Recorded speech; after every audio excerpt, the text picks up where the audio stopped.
गदा की खाते में सीधा यमपुर पहुंचाऊंगा।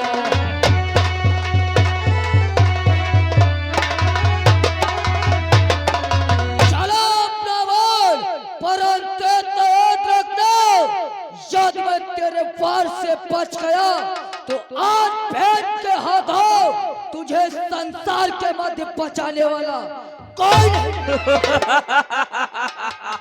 इसका मौका तुझे नहीं मिलेगा भीम, क्योंकि भगवान भोलेनाथ के द्वारा दी हुई ये वो शक्ति है, तो उस पर चढ़ाई करते ही तू पृथ्वी पर धराशायी हो जाएगा, तुझे बचने का मौका नहीं मिलेगा। चल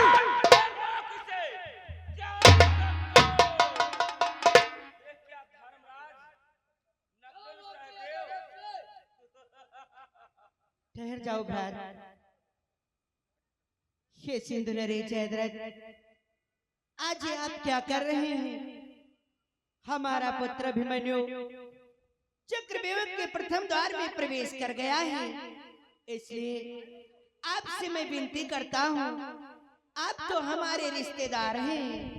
हे सिंधु नरेश, कि तुम रिश्तेदार हमारे हो।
चक्रव्यूह में प्रवेश कर गया है।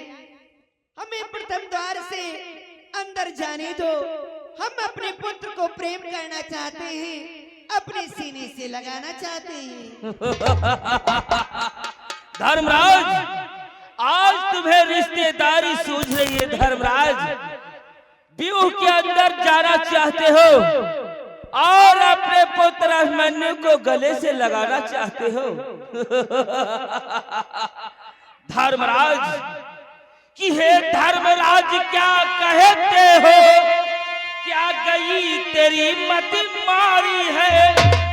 क्या गई तेरी मत मारी है? पहले कुछ किया विचारो नहीं, अब रण में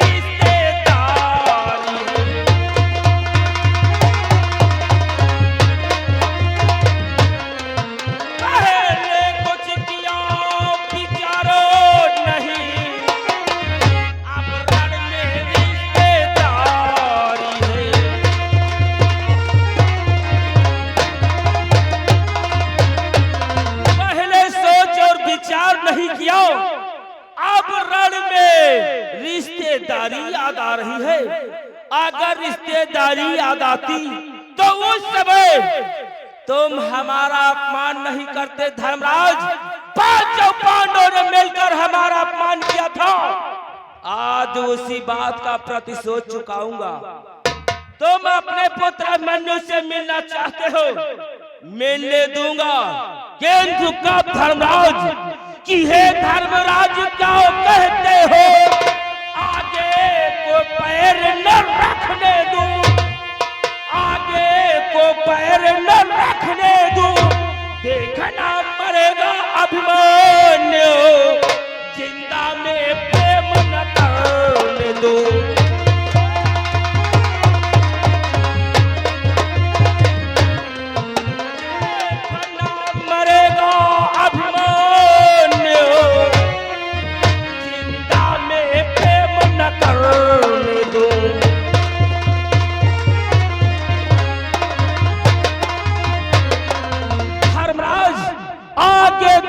दौर में जाने की तो बात दूर, मैं तुम्हें इससे आगे अपने कदम नहीं बढ़ाने दूंगा। और अभिमन्यु को गले से लगाना चाहते हो, संध्या तलक इस चक्रव्यूह में फंसकर जब अभिमन्यु मारा जाएगा तब उसके 100 से अपने गले को लगा लेना। आप ये क्या करें सिंधु नरेश, प्रेम में तो सभी कार्य संभव हैं, इसलिए मैं आपसे प्रेम पूर्वक विनती करता हूँ हे सिंधु नरेश कि प्यार इंसान को इंसान बना देता है,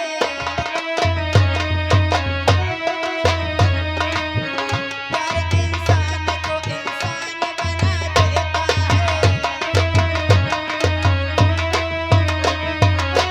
प्यार इंसान को इंसान बना देता है, प्यार पत्थर को भी भगवान बना देता है।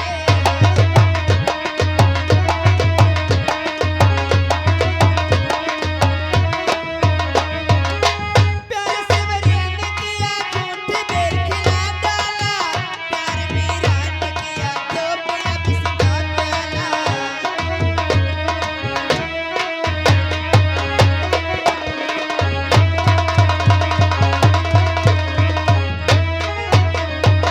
हे सिंधु नरेश, प्रेम में तो माता शिवरी ने भगवान राम को अपनी झूठी बेर खिलाई, प्रेम में तो मेरा भाई ने स्वयं विष का प्याला पी लिया।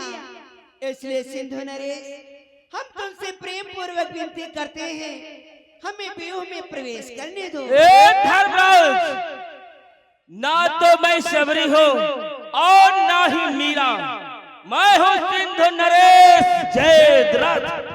प्रेम की भाषा भूल गया हो, अब प्रेम नहीं युद्ध से ही कार्य करना पड़ेगा। धर्मराज, अगर तुम्हें अपने पुत्र की रक्षा करनी है तो भीम को बोलो हमसे युद्ध करे, अन्यथा तुम यहाँ से वापस नहीं जा सकोगे। और गुड़मुहे भीम, बार बार जिस गदा को लेकर तू तमतमा रहा है ना, ये साधारण शस्त्र मत समझ लेना, ये भगवान भोलेनाथ की दी हुई शक्ति है। अगर मैंने छोड़ दिया तो आगे से गोल, पीछे से धरसोल दिखाई देगा। तुम नहीं जानते हो, मैं तुम्हें बतलाता हूँ।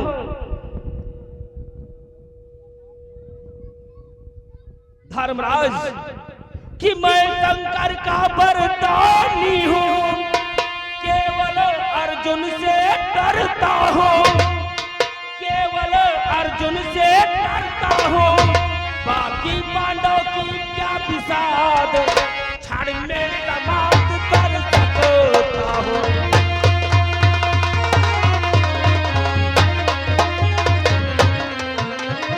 बाकी पांडव की क्या गिनती क्षण में समाप्त कर सकता हूँ।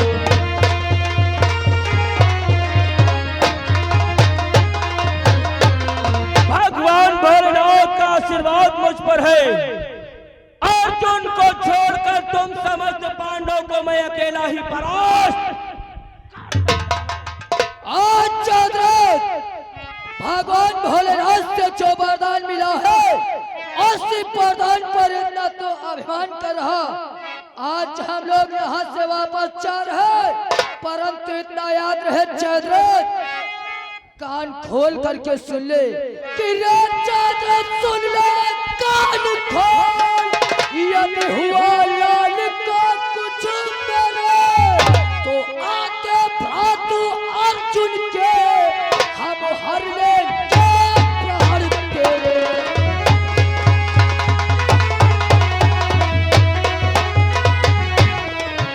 तो आके भ्रातु अर्जुन के हम हर लेंगे प्राण।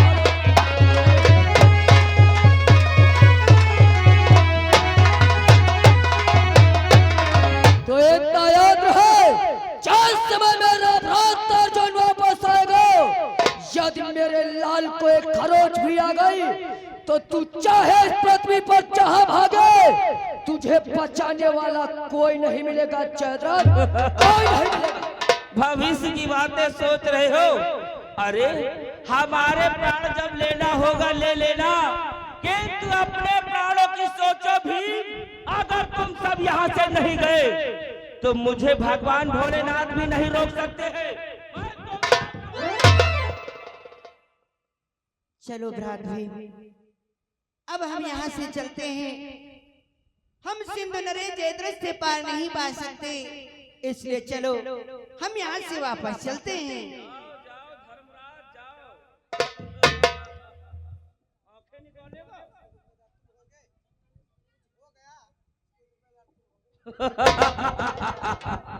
जाओ धर्मराज, संध्या तलक मैं तुम्हें अवश्य तोहफा भेजूंगा। और तू क्या सोच रहा है? जयद्रथ को परास्त कर प्रथम द्वार को तोड़कर दूसरे द्वार में प्रवेश कर रहे हो? नहीं अभिमन्यु, मैंने तुझे जाने दिया है दूसरे द्वार में, क्योंकि शायद तू नहीं जानता है ये चक्रव्यूह वो शेर की गुफा है। यहाँ पर आने वाले के तो पैरों के निशान मिलते हैं, किंतु बाहर जाने वाले के पैरों के निशान नहीं मिलते। अब इसमें तू प्रवेश तो कर गया, किंतु इससे बाहर नहीं निकल पाएगा। और रही बात तेरी, तो तेरा पीछा मैं 7वें द्वार तक नहीं छोड़ूंगा। देखता हूँ कितने द्वारों को तोड़ता है और कहां तक पहुंचता है। अभिमन्यु, आ रहा हूं मैं तेरे पीछे।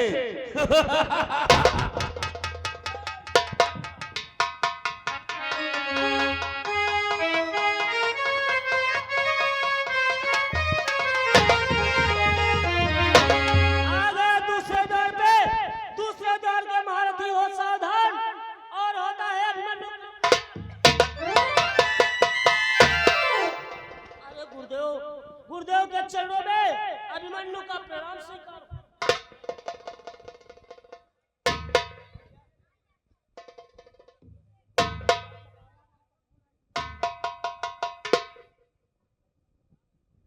यह क्या? चक्रव्यूह के दूसरे द्वार पर बेटा अभिमन्यु तुम? हाँ गुरुदेव, आपका रचा हुआ व्यूह का भंजन करने के लिए मैं अर्जुन पुत्र अभिमन्यु आया, परंतु आपसे ये पूछना चाहूंगा, आखिर आपने इतना बड़ा फैसला क्यों ले लिया? बेटा अभिमन्यु, शायद आप नहीं जानते हो कि मैंने ये चक्रव्यूह की रचना क्यों कर दी बेटा। क्यों कर दी है गुरुदेव? हम तुम्हें बतलाते हैं बेटा अभिमन्यु कि मैंने तो व्यूह रचाया था, मैंने तो व्यूह रचाया था दुर्योधन के बहकाने।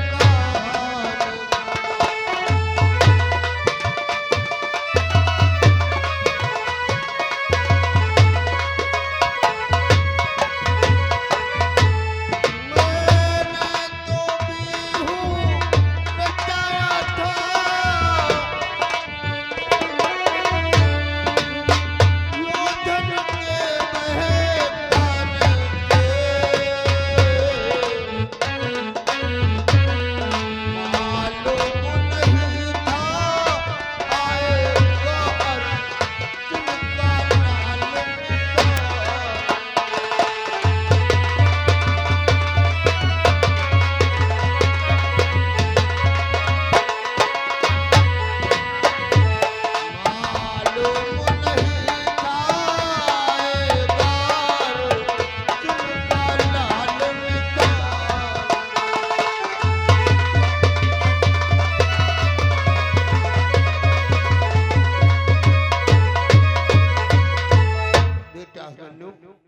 मैंने तो चक्रव्यूह की रचना दुर्योधन के बहकाव में कर दी, लेकिन तुम यहाँ क्या करने के लिए आए बेटा? श्री गुरुदेव, आपने प्रतिज्ञा किया है इस व्यूह के अंदर एक पांडव मारा जाएगा। आज आपके साथ में दूसरी प्रतिज्ञा मैंने भी की है। तुम्हारी कौन सी प्रतिज्ञा है बेटा? गुरुदेव के प्रण ठान लिया गुरुवर तुमने, एक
पांडव मारा जाएगा। आपका रचा हुआ व्यूह आज मेरे हाथों से तोड़ा जाएगा।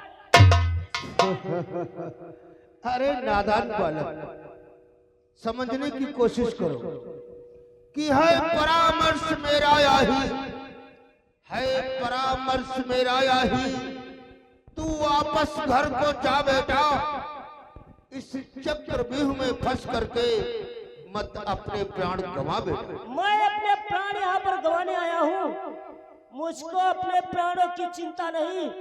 जानते हो गुरुदेव कि गुरुदेव आप भी स्वार्थ करो, मैं भय न प्राण का रखता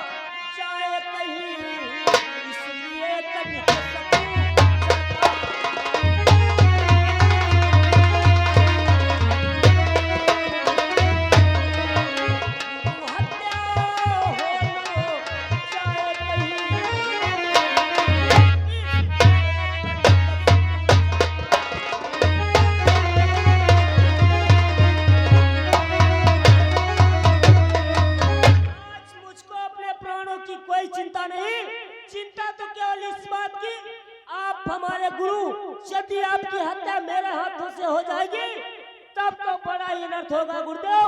इसलिए बस इतना ही कहना चाहता हूँ, दूसरा द्वार छोड़ दो